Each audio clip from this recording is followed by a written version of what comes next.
misverstand. Cyrieltje, kom je nog, ventje? Ja, maar ze bedoelde natuurlijk Javanestje. Dat is wel een groot verschil, hè? Ja, maar ze zat er even vergist, hè, niet? Ja, ik zoek toevallig het kortste beheer.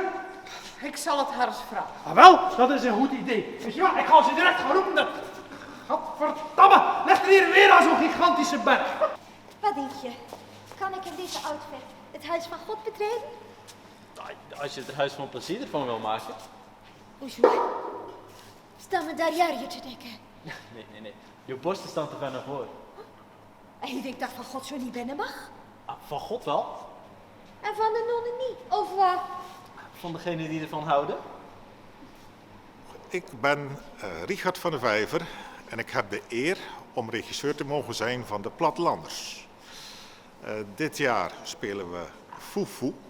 En Foufou is een klucht, zoals we vorig jaar ook een klucht gespeeld hebben. En dus vandaar dit jaar Foufou. En achter mij ziet u het decor waar dit gaat plaatsvinden. Het decor staat nu nog hier in een landbouwschuur, waar we vanavond ook een repetitie hebben. Maar vanaf begin februari staat het decor in het Ledeltheater. En dan spelen we vervolgens 4 keer het Ledeltheater. En we verhuizen het decor nog 1 keer naar Axel, naar de Halle, waar we ook 1 uitvoering geven. Foufou. Ja, de titel is moeilijk te raden wat het stuk inhoudt. Maar Foufou is de naam van een hond, een vervelende Pekingese. En is ook de naam van het kasteel hier achter mij. Waar gaat het stuk over? Het gaat over een familie die hier in het kasteel woont. En een beetje de dagelijkse gang van zaken. Maar dit loopt niet zoals hij eigenlijk zou moeten lopen.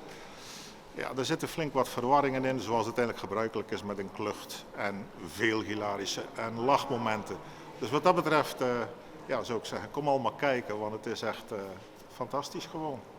Ja, dat mag veel zwaarder. En dan zeker als je hier loopt. Hè. En ja, die keutels hier wel liggen ongeveer. Hoor. Maar dat, je stapt er eerst in, zullen we maar zeggen. Dus je loopt, je stapt, je kijkt als het ware. Gadverdamme. Ja. Ik zat nog een keer schoon.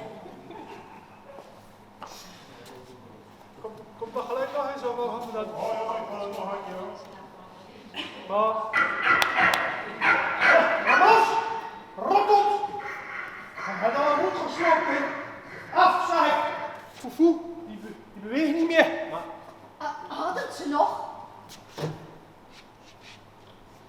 Ik ben Danielle de Poorter. Ik werk in Oostburg als woonbegeleider bij Beschermd Wonen van Emergis. En ik ben 3 jaar geleden lid geworden van de Plattelanders. Het is het 3e stuk waar ik aan mee ga doen. En ja, zoals u kunt zien, ik heb het kostuum aan van een kok.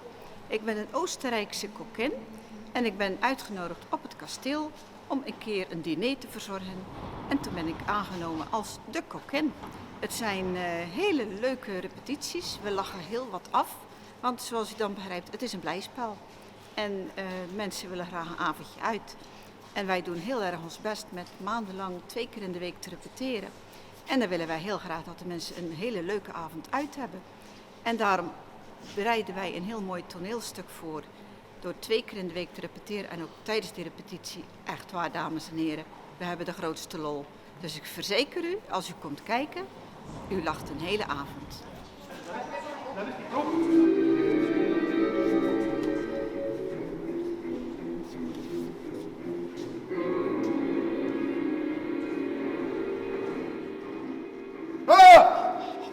En dan doe ik mijn ogen open en dan word ik nog binnen vermoord door zo'n kokkin met een hakmes. En nu ga ik mijn eigen hand wassen. De badkamer is die kant op, monsieur le baron. Ik voel dat het me dag niet gaat worden. Wat was dat? Scheisse!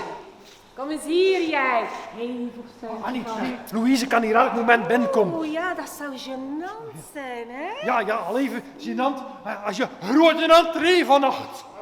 Bommen maar meer rustig, vol maar meer rustig. Dan hebben we de oplossing. En Friedel,